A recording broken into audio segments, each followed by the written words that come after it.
So now we'll be going on to our informational reports and discussion items.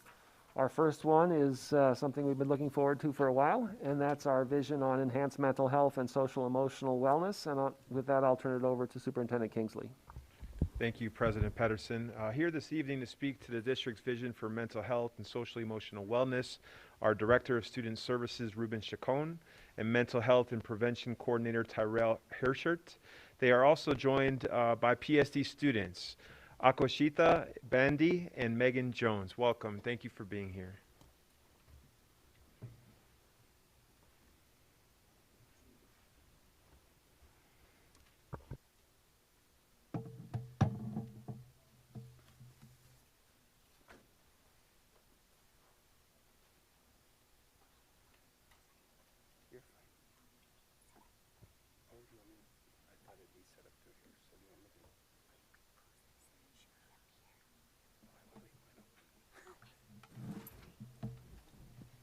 For those of you who are online, we're just getting things set up.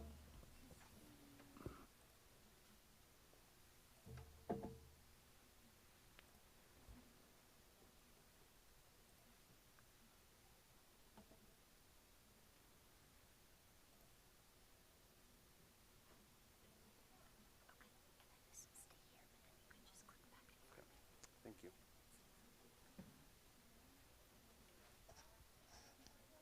I think we're now ready.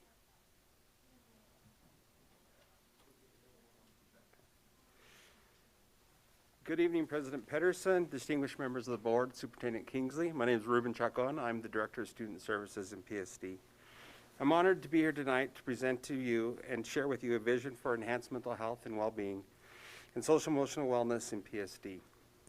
Mental health has always been a priority in PSD, but is now more important than ever.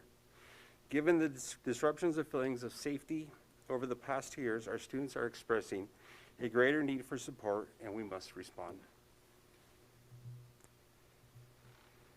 We know that a student's mental health and well-being is just as important as a student's academic experience. Oops, it helps if I would click this one, excuse me. Again, we know that a student's mental health and well-being is just as important as a student's academic experience. Our vision is to create a comprehensive system of care which includes enhanced connections with parents and guardians, community partners, trained mental health professionals, and staff to provide higher levels of support and services to promote positive school climate, social emotional learning, and mental health and well-being for all students.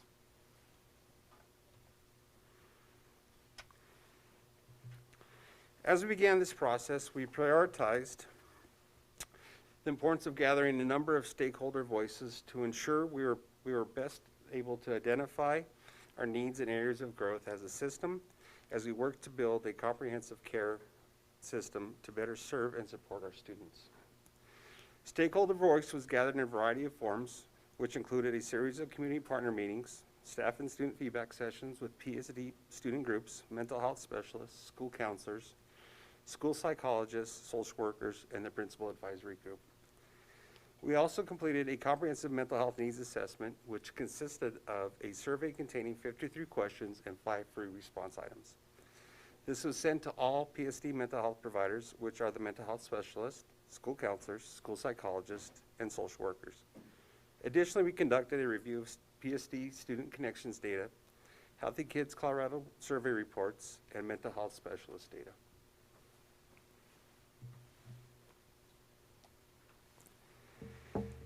PSD is blessed to have several caring and engaged community partners, mental health partners, and providers who are eager to collaborate to strengthen the supports and services we provide our students in a system of care.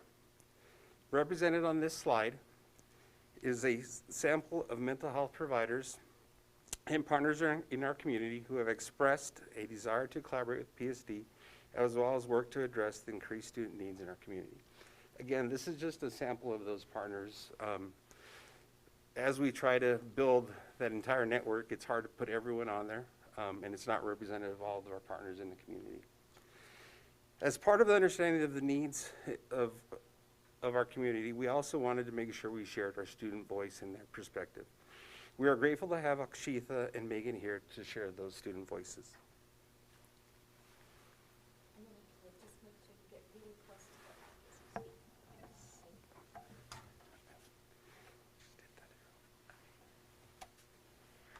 Whatever number of students you think are struggling, that number should be doubled or even tripled, is a quote said by one of our students at Pooter School District. This just goes to show that there are many students facing mental health struggles, and there are often no sure signs to know who is facing mental health struggles and who is not. One might say that students should simply seek help if they're facing mental health struggles. However, this is not as simple, as trust and confidentiality often become a barrier to seeking mental health support in school and community, and there's often a stigma that comes along with seeking help for mental health issues. Additionally, gaps in school and community services and after-hours crisis resources makes it harder for students to know who to approach if needed to seek help. To address these issues, one of the solutions is to increase access to and availability of highly trained mental health professionals in schools and provide more easily accessible resource guides to mental health services for students.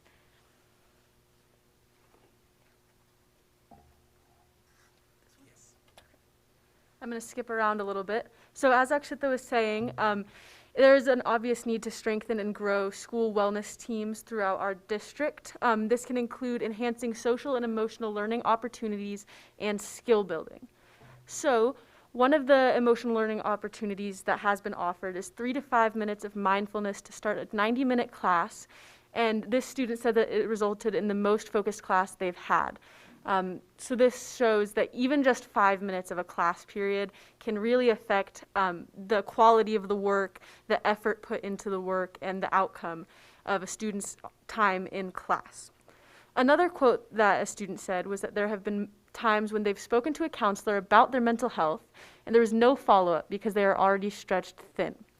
So this also contributes to the growing school wellness teams, and there's just simply not enough trained professionals to help the students. So one of the solutions is peer-to-peer counseling that has been found as one of the most effective programs offered to PSD students, where students are able to talk directly with another student, which is often more comfortable, reaching out to somebody your own age as a first resort instead of reaching out to somebody you may not know at all. This is also more accessible as there are more peers than there are trained professionals. The last point on this slide is the need for more non-disciplinary drug and alcohol services.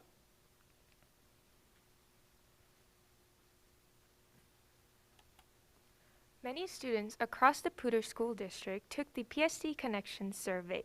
Through this survey, it has shown that secondary students who indicated "not sure if I'll graduate" show the most need for additional support in 22 out of 23 social-emotional learning items.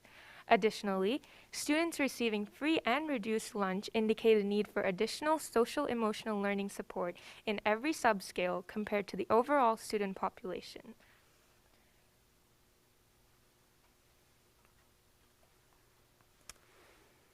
As we continue to gather the voice of the community, we mentioned, and as we mentioned earlier, we completed a comprehensive mental health needs assessment. What you see on this slide are the free response components of that mental health, comprehensive mental health needs assessment. What we indicated and what we identified through that process was a trend, a common trend that we're hearing from students as we both looked at that data and heard from our students.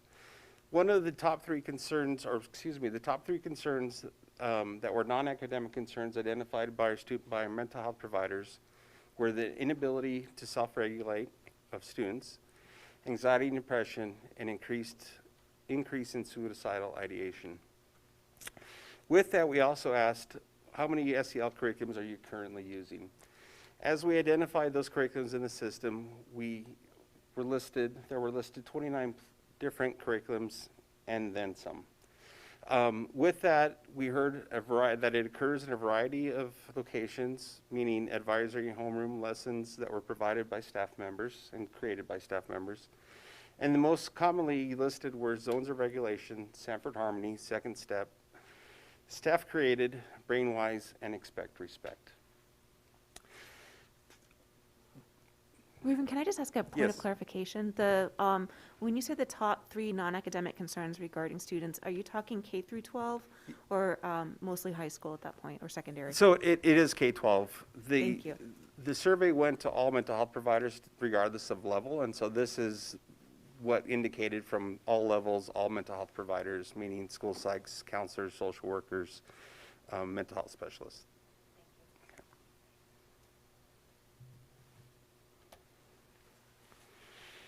As we continued with the free response component of the comprehensive mental health needs assessment, we did hear, again, those common themes that were expressed by our students. One of them was that we have very caring and concerned teachers and staff members. They just need more training. There's a need for more of those wraparound services in our community and schools that need improvement. That really focused around that handoff and that communication from our schools to our mental health providers outside. What we were experiencing again were that in the past it was more peer-to-peer difficulties and troubles. This year and the past year has been more around the anxiety experienced by students in the school day. And again, with the number of staff to respond, what we're seeing is an increase in responding to crisis situations and the inability to work on some of those tier 1 level supports that are needed in the building. Again, from the elementary perspective, we are seeing kids that need so much more support from school staff. Providers feel it would be beneficial to have a full-time SEL teacher at the elementary level and a full-time counselor at the elementary level. And again, we see the pattern of that non-counseling duty component, which is taking up some of those other pieces, and as the students spoke to it, that ability to follow up in a timely manner because of the number of duties and increased demands on staff time. And again, teachers want to be proactive. They want to work on tier 1, and counselors and mental health providers work on tier 1 interventions and really build that system of support for students in the building. But with that, they have limited time and access, and so how do we increase the availability and access to staff members in the school day?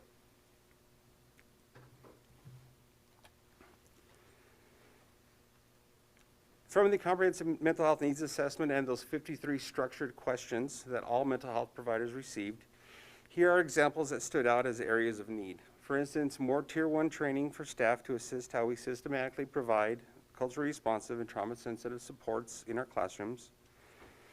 And it also led us to ask, how and where does Tier 1 supports and interventions occur in the system?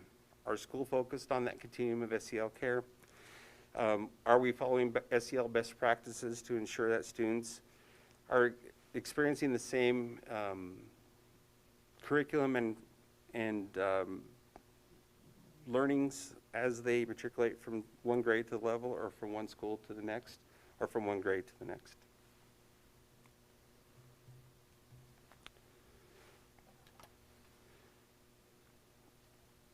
Data also indicated a need for a more cohesive system of care with universal design features that is focused on supporting students in a continuum of care that ensure a warm handoff between district and community partners and that strengthens communications with families. And so you see on this, it does speak to that variety of stakeholders in our community, as well as how do we involve those different aspects and components with youth serving mental health providers in our school district.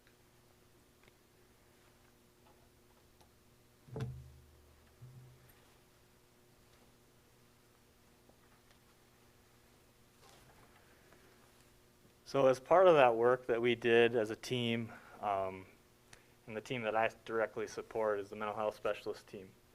And looking at different data points, here's some data that we collect as a team. So you can see kind of historically some data around suicide risk assessments in our district conducted by this team. And we also just did a little bit of a data dig on fall semester 2021, and you can see that we did 254 suicide risk assessments across multiple levels, elementary, middle, and high in our school district. 50% of those suicide risk assessments are conducted at the high school level. Additionally, 25% of those assessments result in a referral to either a crisis center, emergency room, or some other higher level of care based on the level of concern that that student is facing at the time. As a team, we also really track what type of direct service we're providing, and that's either face-to-face or online for students who are online. And you can see these are, in the graph you can see we do a bunch of different types of services, but these are the top 5 from the fall semester. Group, a check-in with the student, working through trauma with the student, concerns around anxiety, and then teaching them direct skills around emotional regulation. Part of what you don't see in here is this is the direct service that we do.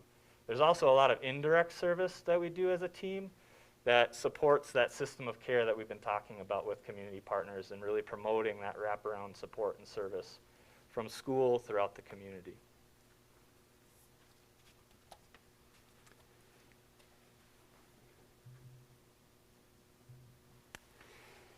To build and strengthen current supports, it was vital that we also listen to the voice of our partners in the community. Our partners had many great things to say about PSD and their work in partnership with the district. However, they also expressed the desire to strengthen our community system of care in collaboration with the district, and we heard several of our conversations, some common themes such as the need to redefine partnerships in Poudre School District. Again, to a partner, and you heard it tonight from the Alliance and Rachel and the other speakers, Silent, there is that willingness, that ability, that eagerness to partner with our district. I think where we can benefit and where partners have asked is really how do we simplify the system for them? How do we create those conversations and connections to the school? How do we create those uniform approaches to if we have a provider coming in, what does it look like in our school day, in our setting? Eliminate some of that negotiation from building to building and really clarify that process. With that comes those MOUs and those systematic needs to clarify that role and function of those care team members in our community.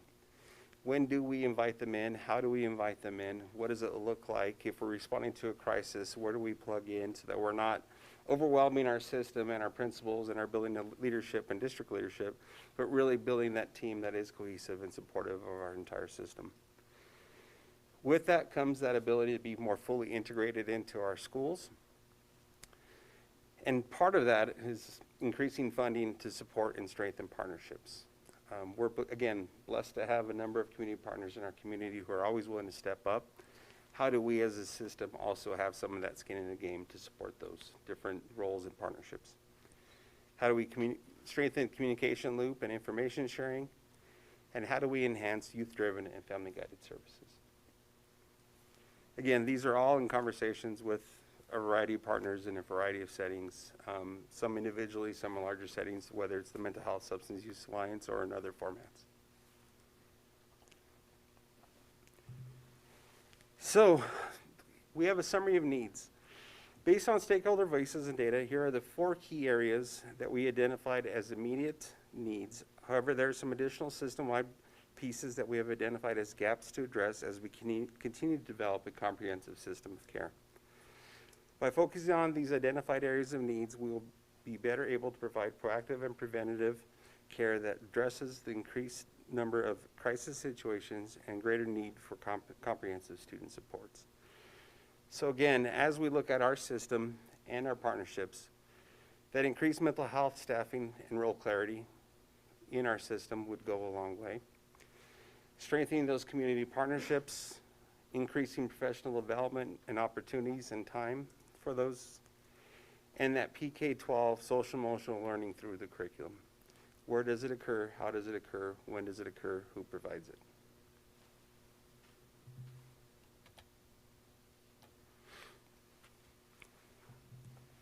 As we discuss a desired future state and look at our current system, it's important to understand the roles of our providers in social emotional health and wellness and PSD, and what our staffing looks like in our system. Mental health providers in PSD, which include school counselors, psychologists, social workers, and mental health specialists, has specific training related to promotion of healthy social, emotional, and behavioral development. All mental health professionals are required to have completed a minimum of a master's degree and to pass a test developed to assess professional knowledge. We consider nurses as a part of this mental health providers in PSD, as they are critical in delivering health care and services for all students and providing other services to allow students to remain in school.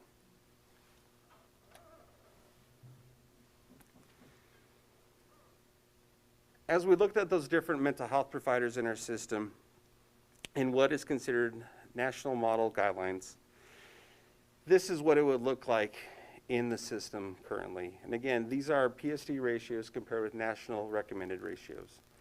On the left of this slide, you will see school counselors currently at 1 to 295, mental health specialists and school social workers at 1 to 96.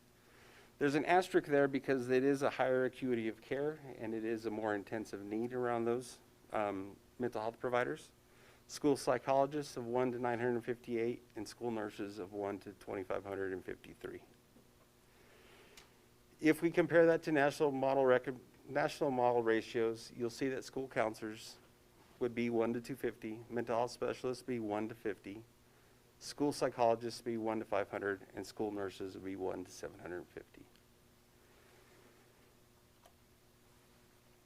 What would that mean to us as we look at staffing throughout our system? In order to achieve national model staffing ratios, we would need to invest $11.3 million towards these positions on an annual basis. That is a very heavy lift for a system to do in 1 year. As we look at our PSD staffing ratios currently, our current staffing and positions, what we have done here is created a side-by-side for you to see how those different positions break out currently and what it would mean in numbers in the system. We currently have 81.6 school counselors. You also see that we have grant counselors broken up because that is one of those components where we always try to continue on the grant and bring those staff members on board. It's sometimes a difficult task and ask to do, but we do want to always keep staff that we have trained and developed in our system.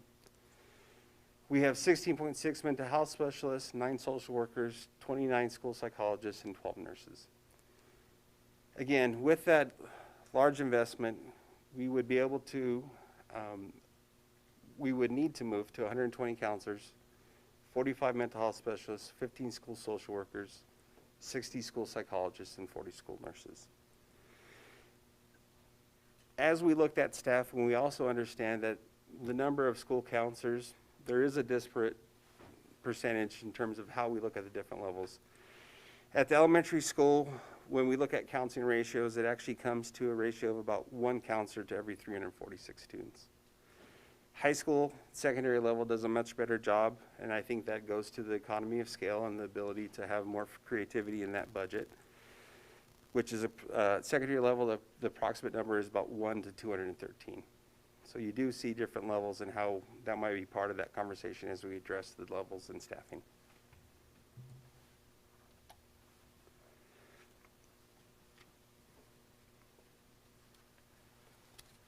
So after looking at PSD staffing models and national staffing models across the nation, we thought it was really important for us to look at a local school district in Colorado that has been nationally recognized by people like Dr. Bruce Perry for the work that they do around mental health. And then as a state, Aurora Public Schools is always recognized as being on the cutting edge of mental health in the school. Oh, sorry. So they started implementing their comprehensive mental health system in 2013. And they found that in 6 years, so in 2019, they increased graduation rates from 56% to 79%. During that same 6-year time period, they also had a 55% decrease in police referrals, which is a significant amount. To continue the work, going into this decade, in 2018, they passed a tax increase that equals about $35 million annually. And of that 35 million, 40% of it, around 14 million, is earmarked to just mental health staff, programs, training, materials, stigma reduction campaigns, etc. Their staffing model in Aurora Public Schools is at the elementary level, they have a minimum, so above the line of 2.0 mental health providers, whether that's a school psychologist, a school counselor, or a school social worker. Some of their bigger elementary schools have 3 or 4 FTE devoted to their students. In middle schools, that minimum is a 4.0 FTE. Some of their bigger middle schools might have 5, 6, or more. Aurora Public Schools has spent a lot of time around different PD opportunities for teachers, mental health staff, administrators, and the broader stakeholders in their community. They work on training their teachers to be culturally responsive, trauma responsive, and then be that kind of first line to address Tier 1 SEL, mental health concerns, and trauma. They invest a lot of time around sustainable wellness, social emotional wellness, and developing and promoting school wellness teams. They span across Adams and Arapahoe counties, so 2 counties is Aurora Public Schools. And they have an online referral system for staff and other stakeholders to refer their families and students to outside providers. There are 11 most frequently used. That same system allows them to self-refer as a family and select the services that I want to be a part of. They also have done a great job at vetting SEL curricula and in creating that economy of scale for their 40,000 plus students that they have in their school district.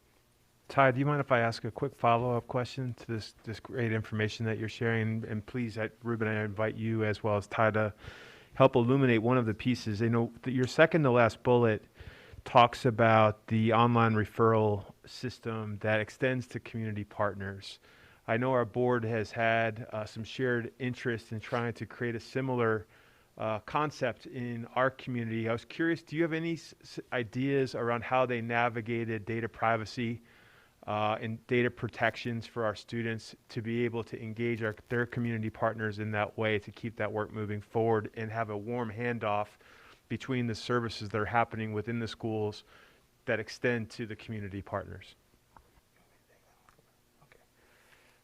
I think going back a few slides, when you look at some of the feedback that we've got from our community partners thus far, is that those systematic MOUs and interagency MOUs that address the scope of work that we would do as a community and as a county potentially, but also addressing data privacy and things like that, so that we are providing the best services and wraparound supports, but also maintaining individuals' rights to privacy.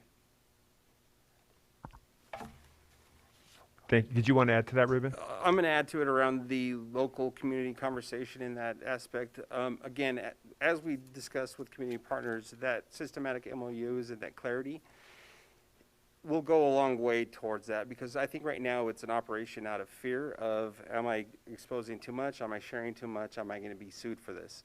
We want to make sure our health providers have that open chain of communication and are able to do that. And so that is part of that MOU, so we can better support them in that conversation. Additionally, I know that Summit Stone, and it's at the very infancy, I believe, of the conversation, has been working on a community compact. That's not ready for prime time yet, and we haven't put our eyes on it yet. But that community compact is also striving towards, in that community support model and that comprehensive system of care, to really be able to share with all the different partners. We see that more and more currently with our behavioral health authority and that monies that are coming through them for the different phases that are occurring with the mental health facility, where the money is flowing through them, providing partnership with University Hospital, or UC Health, excuse me, Summit Stone, flowing through to us. And so it's how do we leverage all those different access points and really make sure that that communication is happening to better support our students. Thank you for the extra level of clarity. Members of the board, knowing that this is a shared passion of this governance team, staff will reach out to our friends in Aurora to pull copies of these interagency agreements for us to review with our legal and policy counsel. And I will report back to you on those findings, knowing that this is something as we begin to build bridges to our various partners in the community and strengthen what those partnerships look like. I think this, to me, seems like a natural first step to be able to accelerate that. So I just want to say thanks again, Ty and Ruben, for going deep. I didn't mean to delay your presentation, but I just thought that was an important point to make with all of us. This is something that I've brought up a few times that I've heard from different agencies about the warm handoff being a problem and being able to share data and information. And so I just want to let you know that I think as a board, and especially me personally as an individual, if there is help that we can do to try to change either rules or laws that would make this easier, make sure you communicate those to us so that we can talk to our legislators and see if there's a way to make this something so that we can take care of the kids the best that we can. Because I don't want to see a silly thing stopping us from being able to communicate about a kid's needs because they are fearful about getting sued. When, if we have the proper channels and everything set up, data privacy is very important, but there's got to be certain ways that we can set it up for the best for the kids. So I want to throw that out there, and please bring that to us. Let us be voices out where we can too to help for you guys on that. Thank you, I appreciate that. One of the suggestions we may have is Michael Allen from Summit Stone has been a part of that legislative team working around some of these obstacles and that how do we better improve our systems of care in the community. He's a wealth of knowledge around that. He typically shares at our Mental Health Substance Use Alliance, and so that might be an opportunity as well, because I know that he's probably the closest to that conversation currently.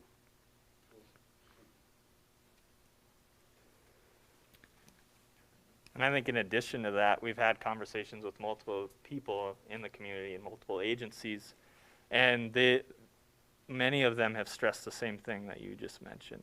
How can we work together? There is a lot of red tape, so to speak, to go through, but I think a lot of our community providers are willing to have that conversation and go through that right now. So with that said, So, sorry. go ahead. I just made myself a note, but it's relevant here, so I might as well mention it. Obviously, you mentioned, and you said you'd follow up on Aurora's approach to this. We heard earlier in the dinner session that on physical health, which I assume has the same kind of issues, Thompson has somehow solved this problem as well. So there are multiple models, I think, throughout the state. Maybe they're all similar. I don't know. I haven't researched them, but let's try to learn from what those people have in place and accelerate the process, I guess is how I would feel about it. Is that fair? Okay, thank you. Thank you. One thing that we have control over is those building blocks in our school community, in our 53 schools and PSD. And social emotional learning is the term that they use for that. This type of learning really is the glue that kind of holds everything together from bell to bell. By the time they get on the bus, go in the lunch line, get on the bus, and go home at the end of the day. These skills, these building blocks, they carry with us, throughout our lifetime, throughout all of our lifetime. So they're imperative that we treat it just as important as our academic skills. So part of the work that we need to do as a school community is develop essential standards based on nationally recognized models. So building that self-awareness in ourselves and our students, the ability to manage these tough times that we're going through, especially during a time where it's a global pandemic. Social awareness, maintaining relationships and those skills, and then all throughout that, responsible decision-making skills. So part of what we need to do is develop these essential standards, and the work will be done through an advisory team. So recruiting an ongoing advisory team, teachers, parents, community members, mental health staff, content area experts, Students, a team that can really dig deep into those 29, 30 plus curricula, the tools that we need to develop to measure accountability and success as school buildings and as a school district. And then also develop and vet some of that SEL curriculum that we need to narrow in on so that we can support an economy of scale and decide really what are the best practices from whole group to small group to one-to-one individual services for our students.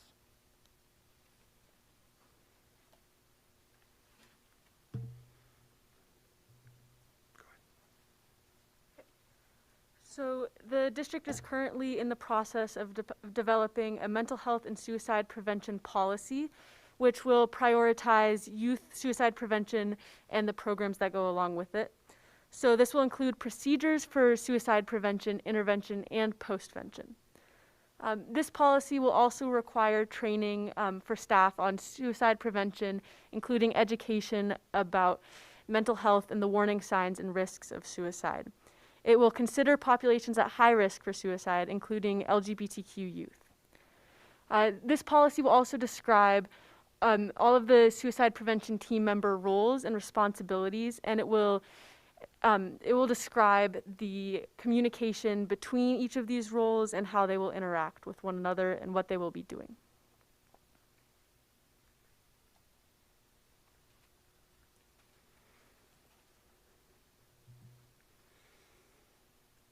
So as we're looking at the data provided to us, the question for the system as we continue is, what are we going to stop doing? And what are our recommendations to support schools? With that, there are a number of conversations that are ongoing that need to continue. And so with that, it's how do we examine those funding resources that are going to support this continuum of services? Budget design team will be a critical component of that. How do we currently evaluate our current resources that are dedicated to mental health staffing and staff training? What is considered to be above the line and below the line requirements in our staffing? Will we have a modified mental health staffing structure in our schools that provide role clarity? And then how do we examine the braided grant funds, 4A mill levy override, Title I, II, and IV funding to better direct towards services that are going to support our students? We know that there is that ongoing conversation around school health services, and what does that look like if we do pursue that Medicaid program? And then how do we identify district funding priorities? Do we de-implement programs that are not achieving desired outcomes? Do we reallocate resources to evidence-based and effective programs? And how do we budget to support a menu of vetted options, programming to better support our economy of scale?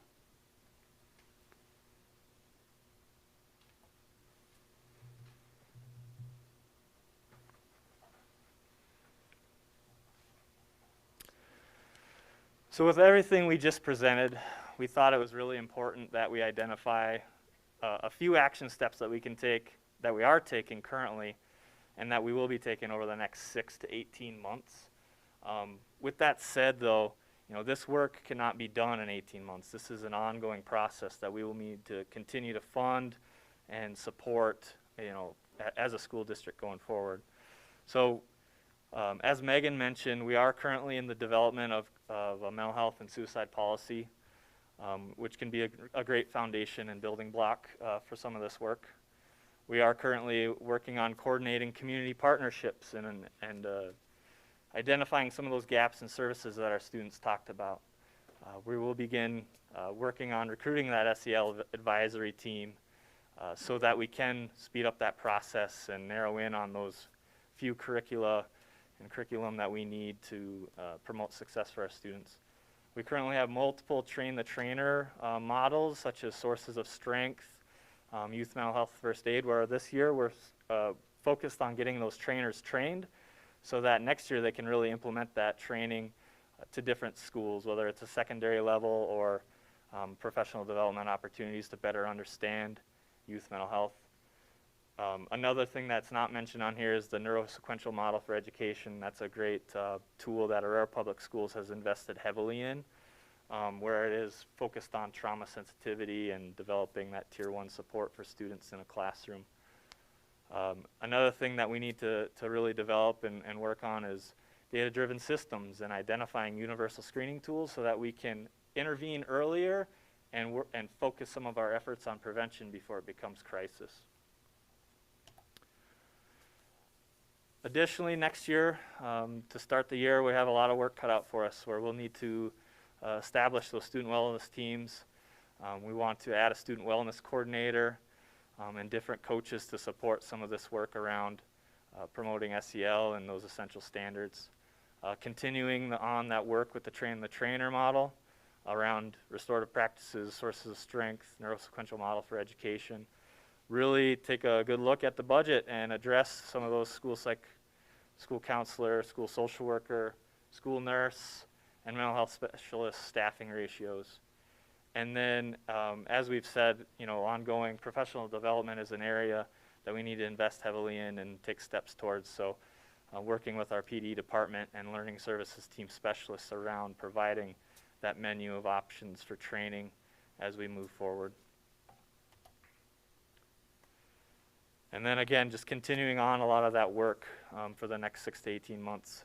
So additional PD opportunities as we learn more about our students over the next, year of school, and adopting and implementing system-wide data tools to track our interventions and are they having the desired impact for our students that we sought out to have.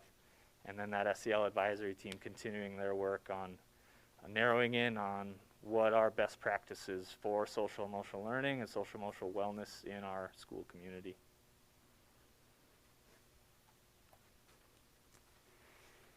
So we want to thank you for providing us an opportunity to share our vision for enhanced mental health and social emotional wellness in PSD.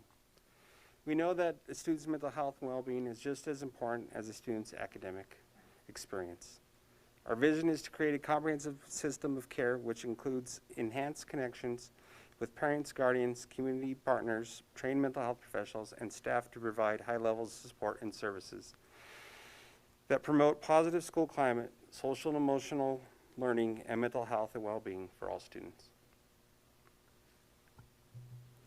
And with that, any questions? Do you want to share? Yeah, I do. Thank you, Ruben and Ty and Awakshita, say it correctly, and Megan, thank you very much for being here, and thank you for the community partners who stayed for our presentation. I'm going to ask probably an unfair question of Megan and Awakshita, if I can invite you back into the conversation. Both of you, and feel free to come to the microphone if you feel comfortable. I don't want you to have to speak on behalf of all of our students, but you've heard a lot tonight around what the district has to do as next steps. You being students today, in our hallways, in our classrooms, can you help advise us in terms of what you think is most important, what is most pressing, what is most urgent, that we simply cannot wait to react to, that we must listen to you and your fellow students' voices as you continue to engage in these thoughtful conversations? I would really love to hear back from you.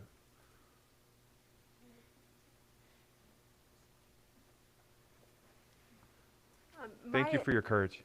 Yeah, my insight for this would be more accessibility, more advertising of what resources are available, because frankly, I don't think that it's as known across the school district as it should be that we do have a variety of resources. I think students think it's very limited to the school nurse or school counselors, and there aren't that many of them, so if they're busy, I can't get help.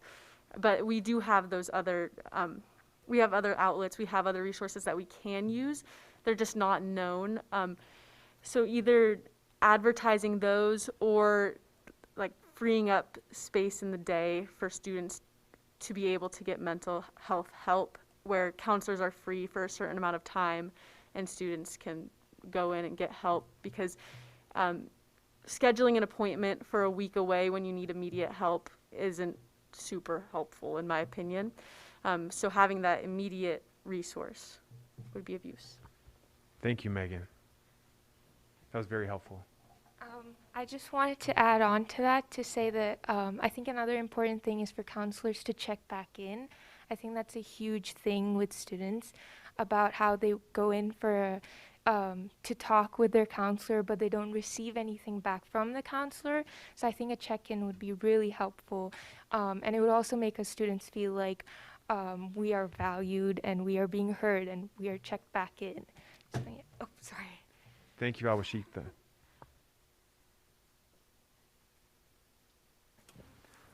Yeah, great. I also want to add my thanks, especially for the student voice that we've heard tonight. I really appreciate that. I think it's very helpful to get your perspective on what's going on in the schools. Thank you so much. With that, I'm sure that folks have questions or comments. I know I do. But I will defer my thoughts, and actually I'll start with Jessica if we can. Jessica, do you have any thoughts or questions that you want to put into the room?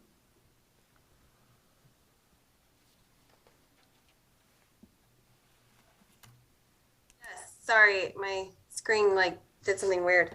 I have a few questions, so I don't have to do all of them at the moment. I can kind of pare it out if necessary. Yep. But one question I have is, if we're kind of comparing that Aurora has implemented this and done a better job, was there any particular position that they prioritized that maybe we should focus on as a first step?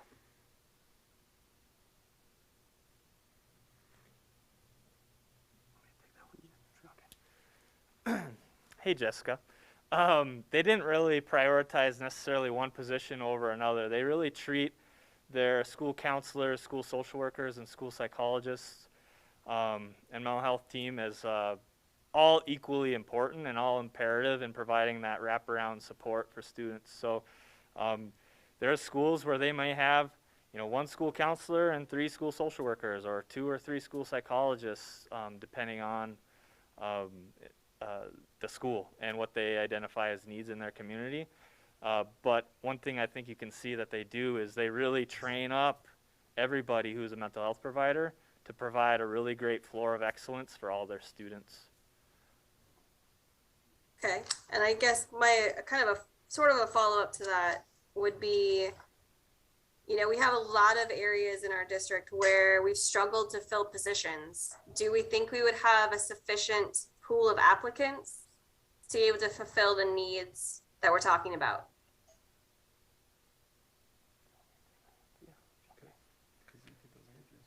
Okay, yeah.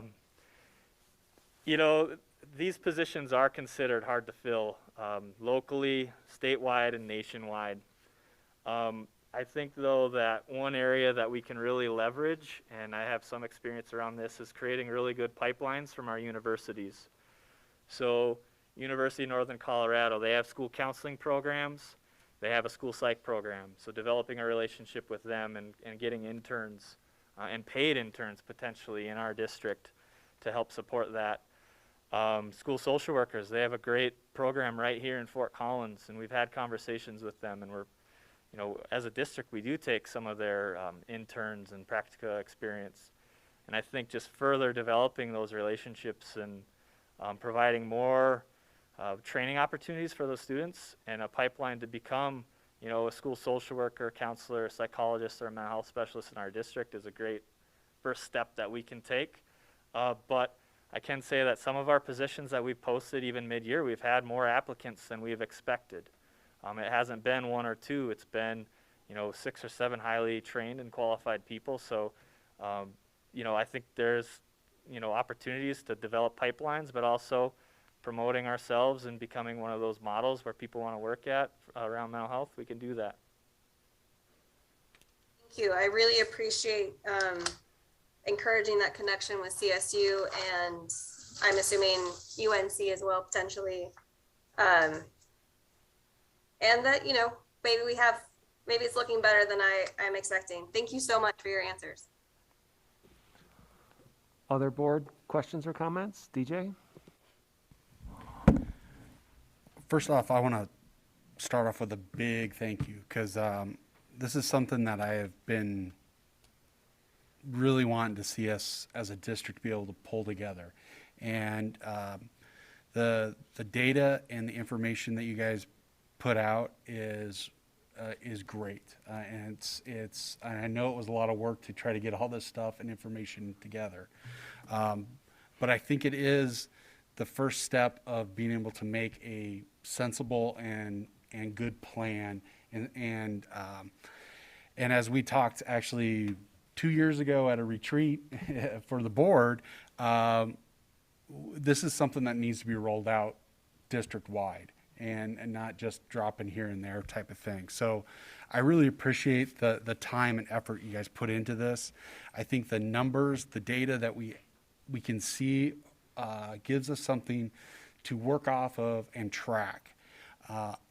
In saying that, one of the things that you mentioned in your report, you talk about tools for measuring SEL skills.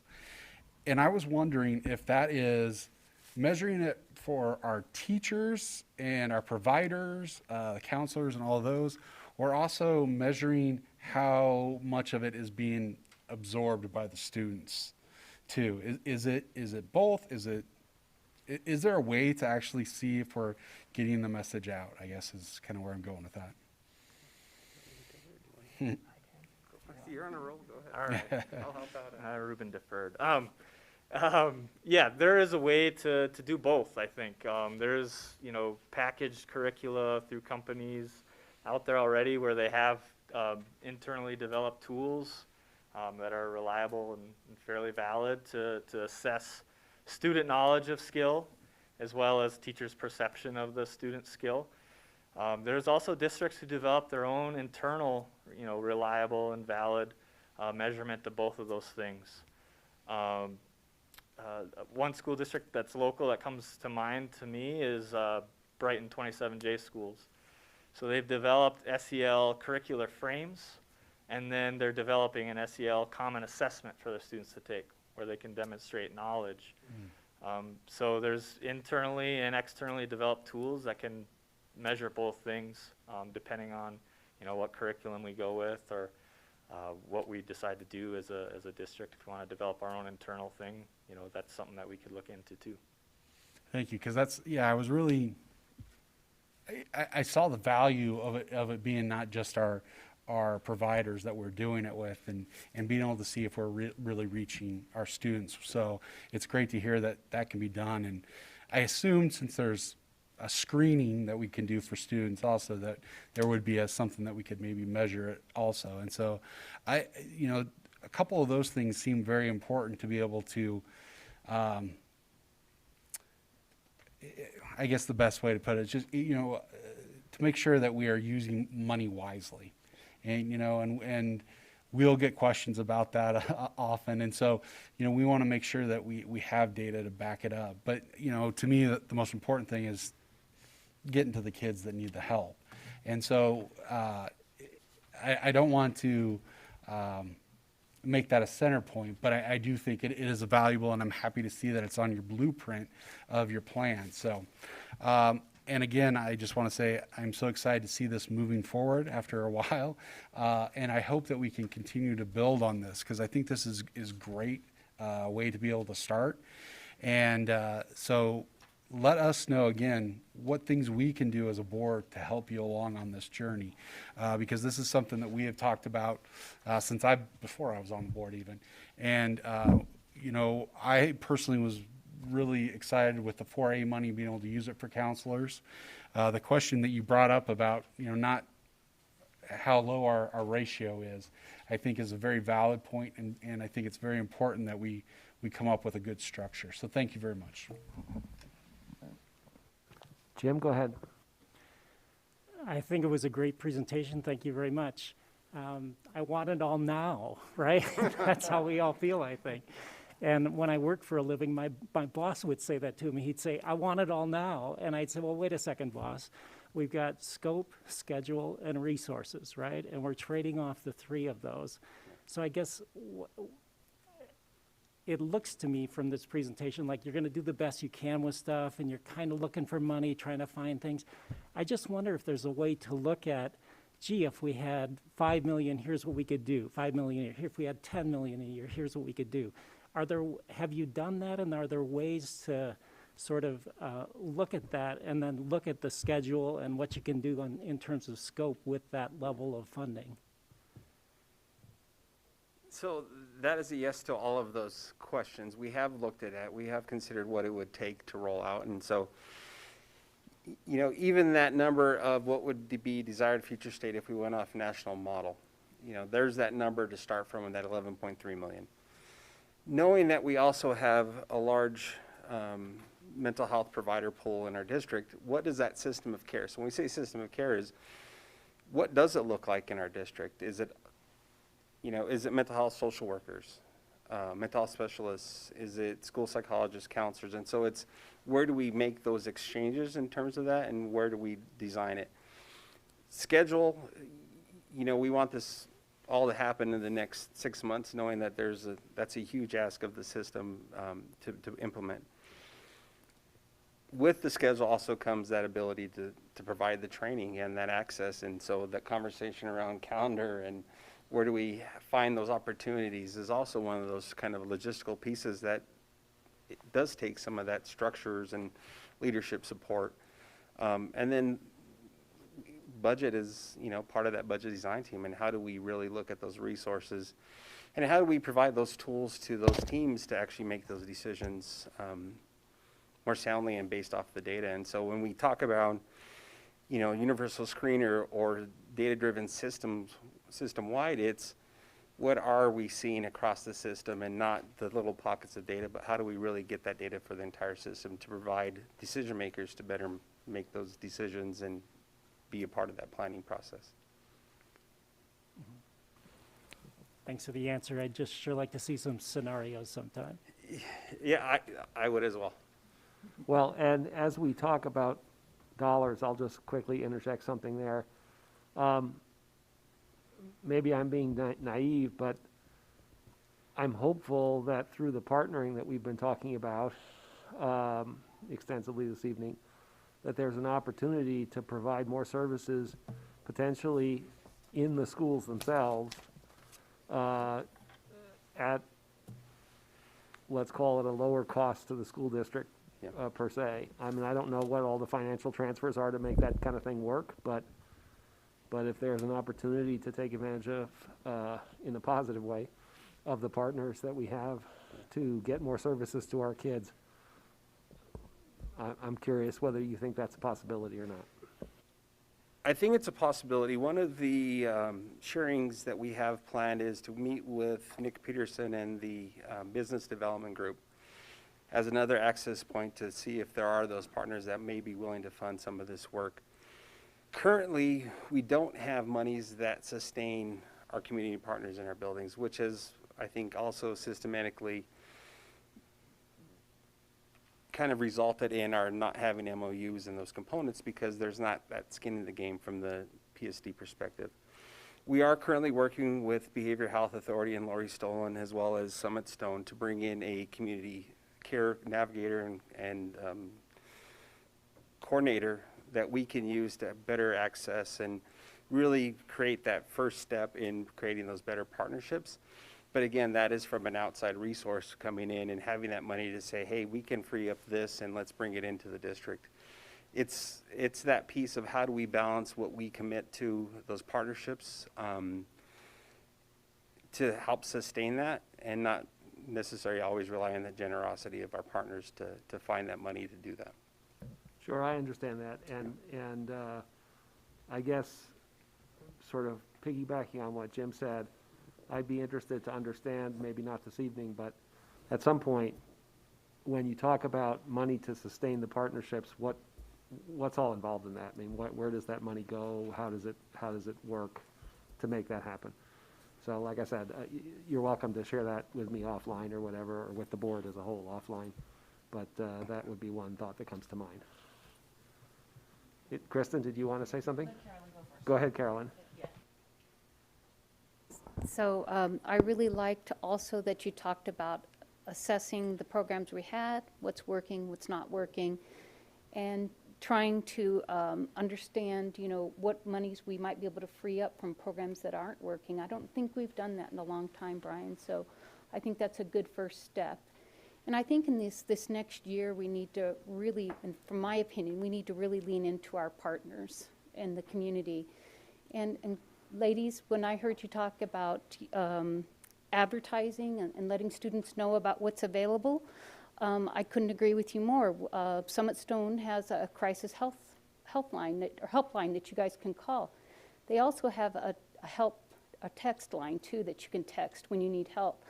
But how many spaces in our school are dedicated to letting our kids know that there's a 24-hour crisis line available to them, or a place where they can text if they're more comfortable and that they need help? So I think your point is well taken. We need to advertise to you guys and let you know about what's available today, because we can't wait till tomorrow for you guys to have help. So thank you for those comments. Excellent. I think Kristen has something she'd like to share.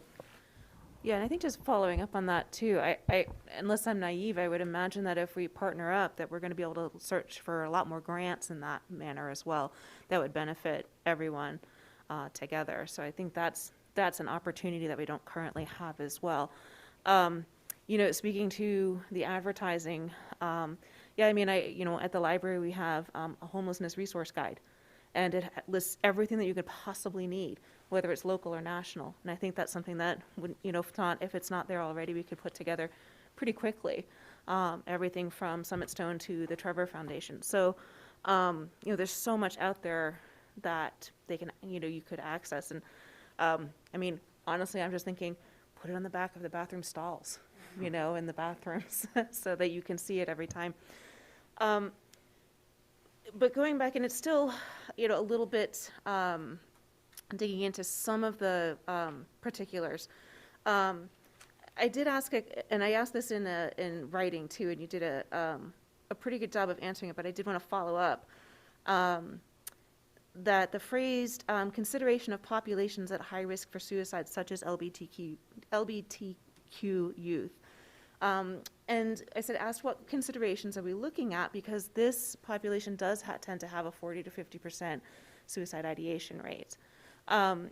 And what I would like to hear on that is that not only are we talking about the suicidal ideation throughout that, but to have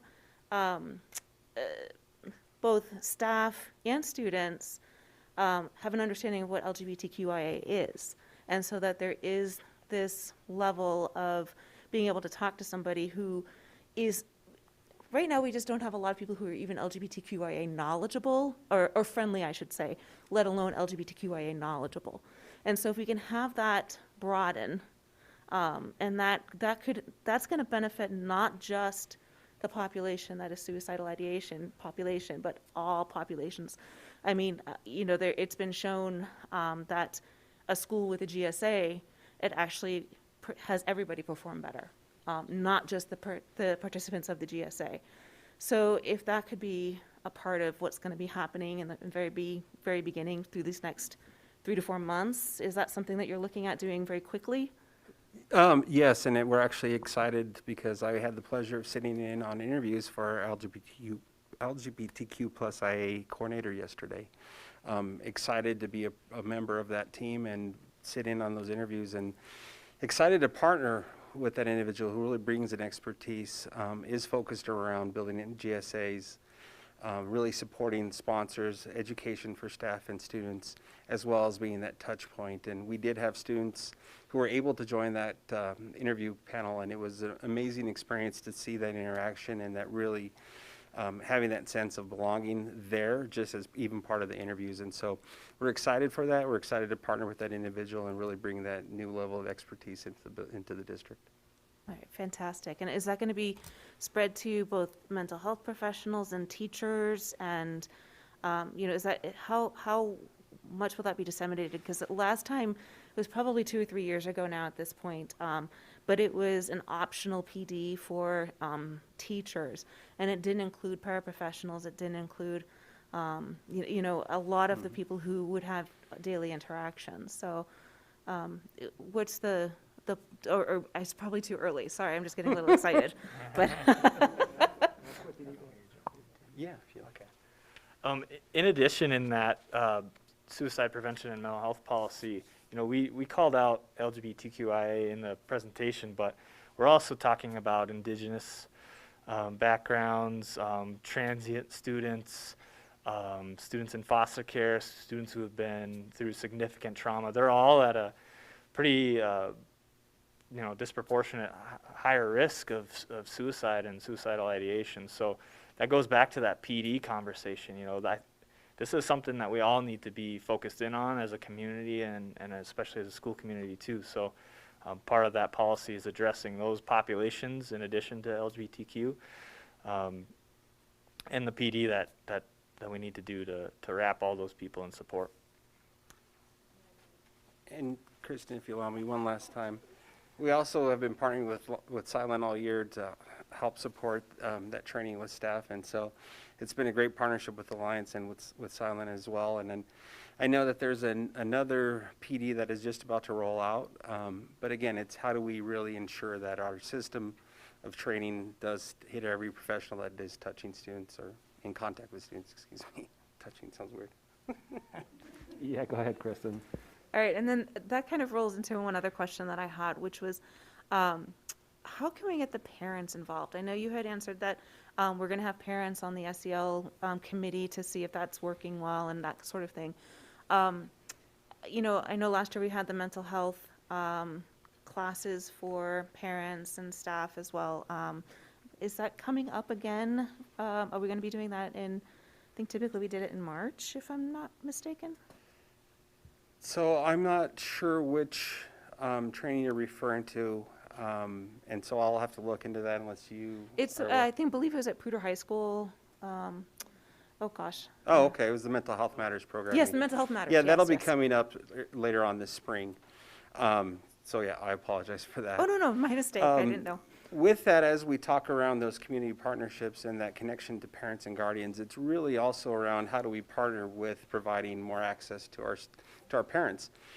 In many of our conversations with our partners, it was, what can we as a district do to support you? If we co-advertise a training, if we are offering a QPR training for parents, why not use our facilities for that? Why not say, hey, how can we facilitate some of that conversation so they're hosted in the school and not finding a location that isn't part of their home network? And so with that building of those collaborations and partnerships, it is how can we co-support? One of the pieces we talked with the Center for Family Outreach. And that was a big conversation with Lori around, hey, Lori, you're doing this intervention training and prevention with students. What can we do to support families, and how can we grow that? Where do we offer some of those drug trainings in our locations, whether it's on a weekend or with parents, and just finding those ways to grow and really make it a part of, we are the center of the community, and so how do we really support a lot of those partnerships and those conversations, and as we move forward with really structuring some of that conversation. That's fantastic. That's what I love to hear, because the parents are essential part of what's happening with the students. So to have them be involved in this is really, really wonderful to hear. Thank you. All right, well, I'll touch on one area of my questions, and then we'll see about another round if people have other things to ask. I'm curious about some of the data that you presented. In the slide that talks about the number of contacts, and you identified the top 5 ones, I noticed that bullying was way down the list. I mean, it was like 19, if I'm remembering correctly. It was almost at the bottom of the list. Well, actually, it was the top, but you know what I mean. It's the smallest number, right?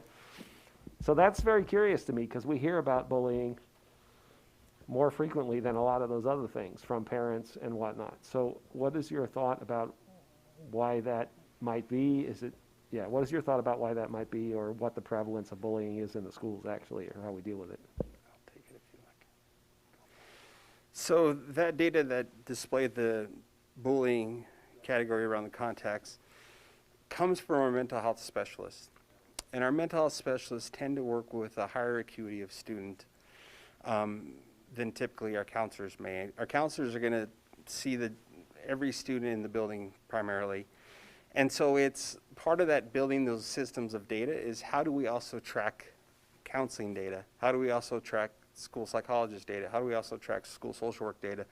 So that when we are looking at and helping inform the system, do we actually track everything across the board, or is it just by group? And so we'd rather it not be just by the group. You know, we love and appreciate the work our mental health specialists do, but we also know that it doesn't tell us the whole picture in terms of what is occurring. And so part of that ongoing work is really saying, as a system, where are we going to land on what tool we use and how we use it, and where is it required to track that information. We get some of that information from our connection survey as well. And so as you look at connection survey, quite a few of our students indicate that they will intercede around bullying, and they will intervene, and try to stop that bullying if it occurs. And so that is a really nice trend to see, that we have students who are proactive, who are supportive of other students, but we also then need to track it aside from just the connection survey and also find out what we're seeing on that day-to-day and how do we capture that information.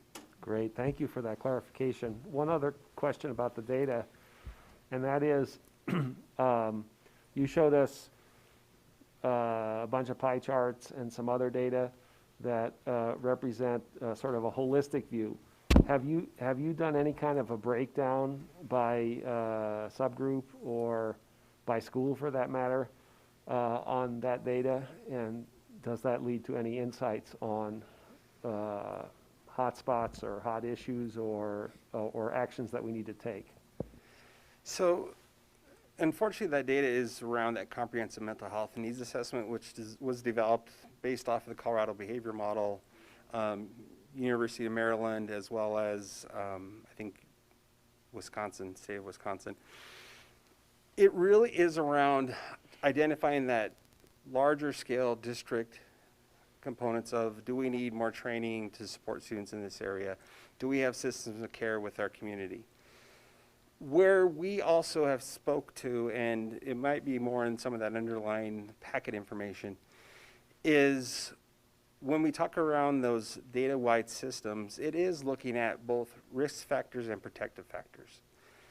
Right now, our connection survey is a great survey for protective factors. Do I have that safe person I talk to? We don't identify as much of the risk factors with that. We rely on possibly more of the Healthy Kids survey, and unfortunately, we're not going to have that data until the late March. But how do we build a tool that we are using annually that does measure both risk and protective factors, so we can better identify those hot spots or those areas or those schools that our students are experiencing? And so that comes with, as well, some of those data systems and that implementation of those data systems as a district. All right, thank you. Jess, I know you said you had multiple questions. Do you have another one you want to throw into the room? I think you guys have covered my most pressing questions at the moment. Okay, thank you very much. Is there anybody else here up on the dais who has another question? Go ahead, DJ. I just wanted to, the document that the planning document, it talks a little bit about some of the subsets to kind of look for or keep an eye on for that have more of an higher average of having some issues sometimes. And one of my concerns that I just want to mention and make sure it's out there, I guess, is that is the students that are the perfectionist ones, the ones that really drive for those A's and their attendance is really up. So they don't fall into some of those charts where it's a red flag. And there's a lot of data to show that some of those students are also ones that can really need some help and some support. So I just want to make sure that that's floated out there and that's in the room that we are something that we look for. Because I think that is something that we sometimes think everything's going well, and it's not behind closed doors. It's not. So yeah, I just wanted to bring that up. Appreciate that. Anybody else have a question or comment? All right, I wasn't live. Anybody else have a question or comment? Kristen, go ahead. I just want to say thank you. that this is great. I'm so glad that we're putting this to the forefront. And you know, we often say that kids can't learn when they're hungry. Well, we also know that kids can't learn when they're stress-driven or anxiety-ridden or all of those things. So thank you. This is going to help our students immensely. And thank you, both students, for coming in and speaking to us today and sharing what you've learned. It's so important for us to hear from you. So thank you. Great. No, I appreciate that very much. And I believe Superintendent Kingsley has some remarks that he'd like to make. Yeah, just in closing, I want to again thank staff and students for being here tonight. And I don't know who's still listening, but I think a couple key takeaways from this is life is hard right now. Life's been hard for a lot of people for a long time. It's been messy, but it's really messy right now. And there are people that we love, that we care about, that are hurting. And what I love most about the responses from our students earlier is you both brought a strengths-based mindset to realizing our cupboard is not bare. We have resources that are available that people are simply not taking advantage of. And so I want to encourage us to be mindful across all of us. This is not just a school district scenario. This is a community scenario where we all collectively have to do our part and own this. It's making me reflect even as a dad when I go home for dinner, am I on my phone or am I checking in with my son and seeing how his day was and what he needs, and am I listening to him, or am I thinking about the next thing I need to do as an adult? I think we all collectively, including myself, have to raise our accountability of checking in with our children, listening to them when they tell us how they are, and speaking to each other adult to adult to figure out how we can collectively partner to be better advocates, to be better champions, and better servants to the people who we love, or our precious children in our community. I also think from a community or school district perspective, what I would say, and I shared this with my team, I think right now we have awareness of where we are at about 100,000 feet. And we have to quickly get more closer to the ground, because we do have staff and students who are engaging in this, in a scenario every single day. Do we have all of the pieces that we need? No. But I think more than anything, a takeaway from me as a superintendent is we have to get more clear on what our theory of action to strategically and aggressively address the needs of our students, and we cannot do that 53 different ways.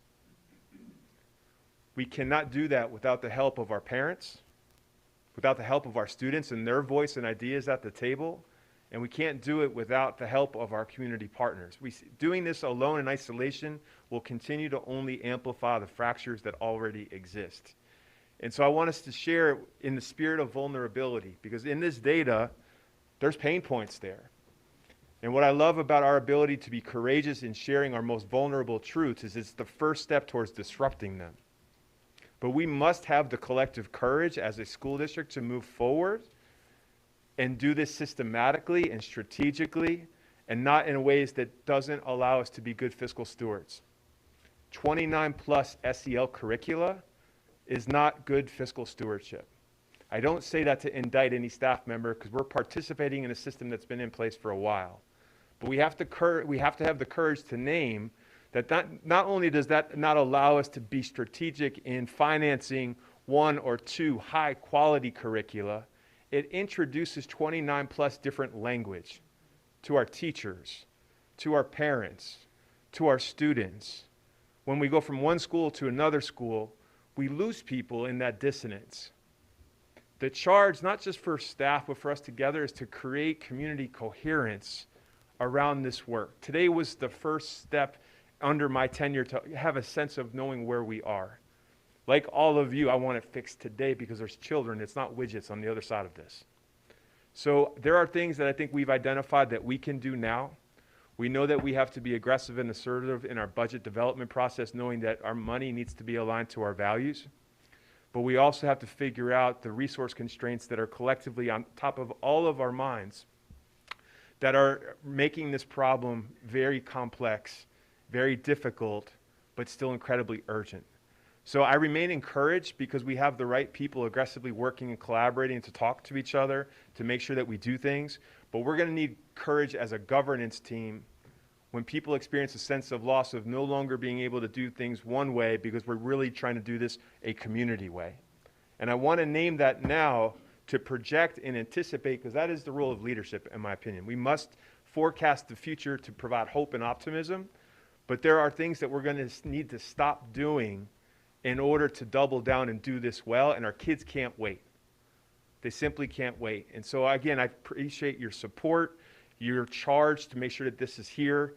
When the Healthy Kids Colorado survey data comes out in late March and or early April, I would like to come back to this board, not just with an update on that data, but to let you know where we are continuing to make continued progress on the strategy development that is needed to begin to build those pieces together for next year and not in 23-24. So I just want to say thank you and the staff again. I appreciate your leadership collectively. This is one of our system priorities, and the sense of urgency is there, but also the leadership that's required for us to lean in and collaborate together. We have no time to waste. So thank you again. Thank you, Superintendent Kingsley, for your words of wisdom, vision, and courage. We really appreciate that. And I have a request now for a brief recess, and we will take that recess and reconvene at 9 o'clock sharp. Thank you.